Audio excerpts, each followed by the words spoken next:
प्यारे बच्चों, एक बार फिर से हम आज की क्लास में आ गए हैं। कैसे हो आप लोग? ठीक ठाक?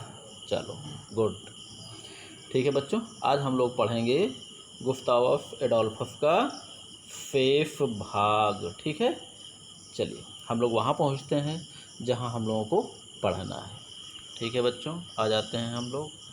देखिए हम लोग यहाँ तक पहुँचे थे। ठीक है, घुड़सवार सेना, ये सारी चीज़ें हम लोग पढ़ चुके थे। तभी जो है किसी का फ़ोन आ गया था। चलिए अब हम लोग पढ़ेंगे जो है घुड़सवार सेना। रुको थोड़ा सा बच्चों बड़ा कर लेते हैं हम इसको।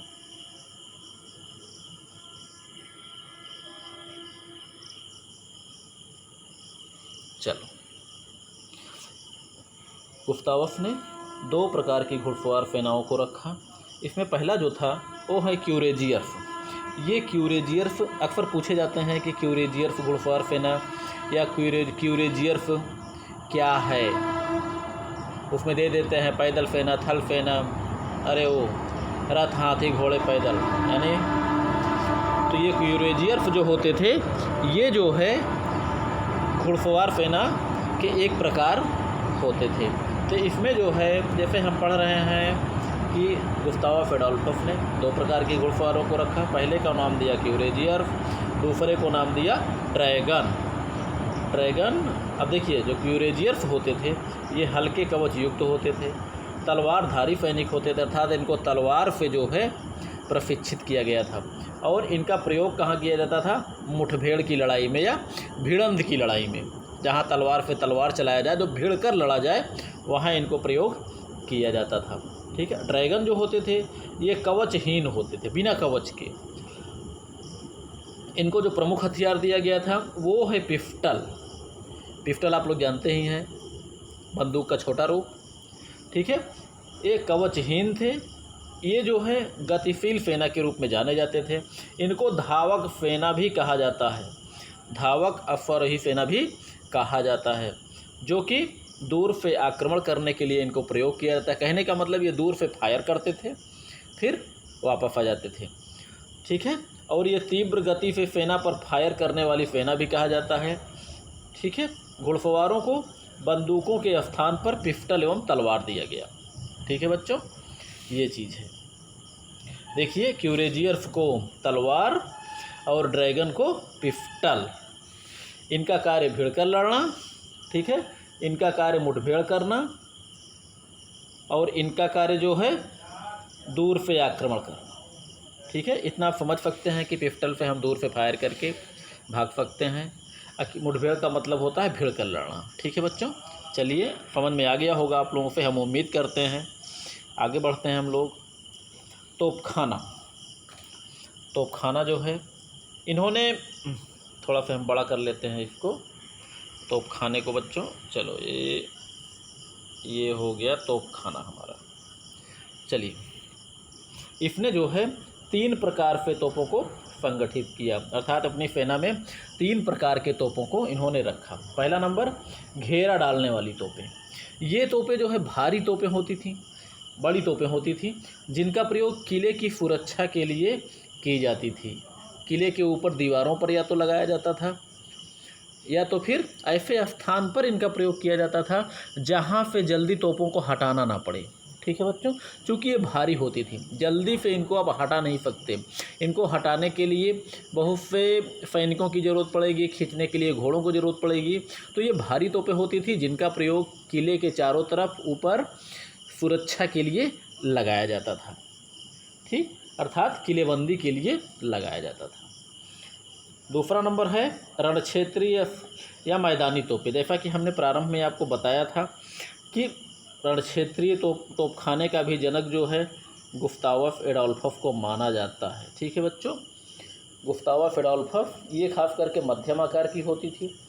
ये चूँकि रणक्षेत्रीय युद्ध क्षेत्र में इनका प्रयोग किया जाता था और युद्ध क्षेत्र में ज़रूरत पड़ने पर इनको एक स्थान से दूसरे स्थान तक ले जाया भी जा सकता था। इसलिए जो है इन्हें रणक्षेत्रीय तोपें भी कहा जाता है। युद्ध के मैदान में चूँकि तेज़ी से इनका स्थान बदला जा सकता है, इस तरह हल्की होती थी। और इसके बाद तीसरे प्रकार की जो तोप होती थी वो है हल्की तोपें होती थी। इन्हें रेजिमेंटल तोपें भी कहा जाता है। हल्की तोपें या रेजिमेंटल तोपें, ये तोपें काफ़ी हल्की होती थीं। इतनी हल्की होती थीं कि जिसे कि या तो एक घोड़ा या 3 सैनिक, ठीक है, इन तोपों को खींच सकते थे। अर्थात ये इतनी हल्की होती थी कि जैसे अगर ये पता चले कि युद्ध यहाँ नहीं, जहाँ तोपें लगी हैं इस पे अगर 500 मीटर दूर हो रहा है तो तेज़ी से एक घोड़े में इसको नाद कर खींच कर वहाँ तक पहुँचाया जा सके, और वहाँ पहुँचकर इसका प्रयोग तुरंत गोला उगलना, अरे आग उगलने के लिए, मौत बरसाने के लिए इनका प्रयोग किया जा सकता है। ठीक है बच्चों, अब इसमें देख लीजिए भारी तोपें, जिन्हें घेरा डालने वाली तोपें कहा जाता है, जिनका प्रयोग जो है किले की दीवारों पर ऊपर। मैदानी और रणक्षेत्रीय तोपें, जिसका जनक गुस्ताव एडोल्फस को माना जाता है। ये मध्यम आकार की होती थी, जिनका प्रयोग खास करके युद्ध के मैदानों में होता था। और हल्की तोपें जो थी, इनका भी प्रयोग युद्ध के मैदानों में होता था, लेकिन ये तोपें इतनी हल्की होती थी कि इनको दूर तक घसीटा जा सकता था। ठीक है, जो रणक्षेत्रीय तोपें होती थी ये रेजिमेंटल तोपों के मुकाबले भारी और ये घेरा डालने वाली तोपों के मुकाबले हल्की होती थी। ठीक है बच्चों, एक प्रकार से 3 स्तर होता था।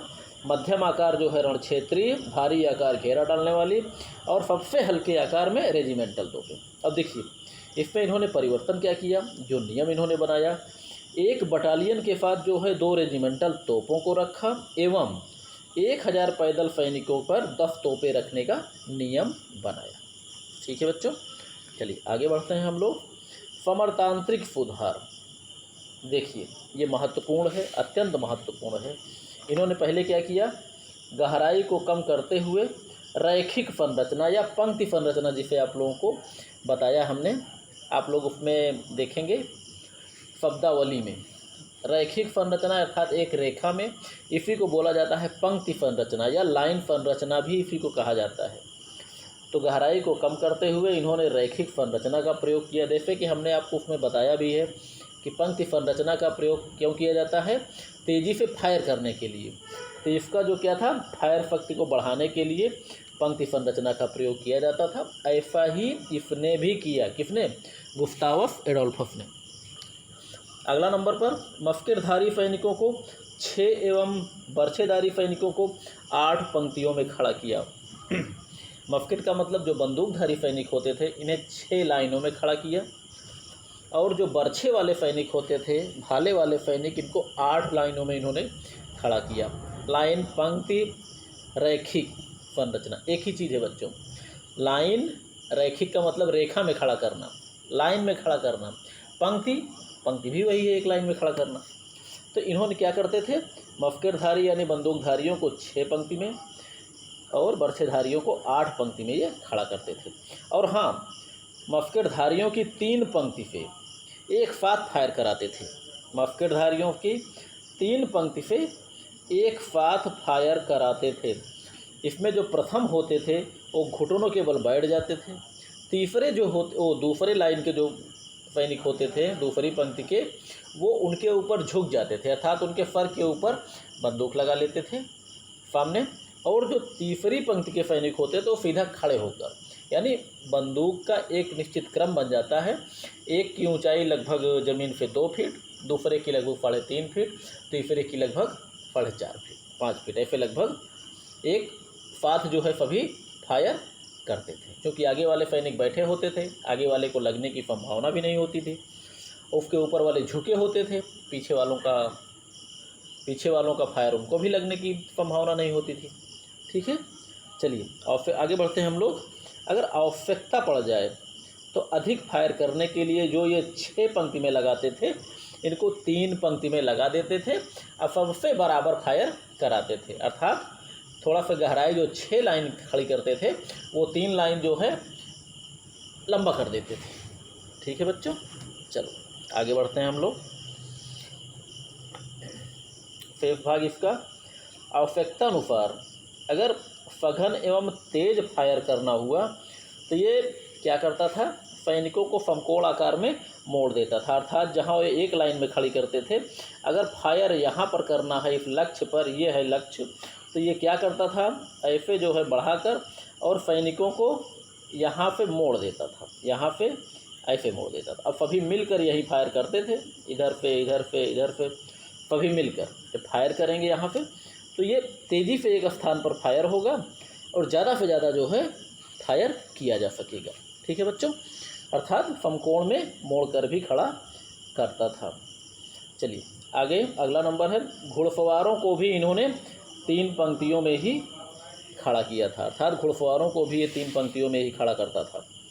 और अगले नंबर, कुछ क्यूरेजियर सैनिकों को ये जो है निर्णायक आक्रमण के लिए आरक्षित या रिजर्व, ठीक है बच्चों, आरक्षित या रिजर्व आपको हमने बताया है,